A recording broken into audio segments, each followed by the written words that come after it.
nëse është i padenj Dimal Basha për krye parlamentar, atëherë nuk është i denj as për ministër.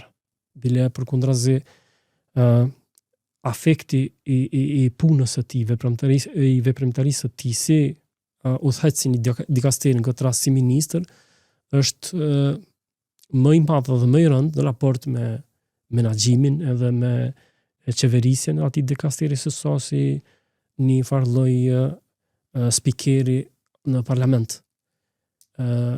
Ndonse në protokollin zyrtar figura e kryeparlamentarit renditet e treta pas presidentes dhe kryeministrit, megjithatë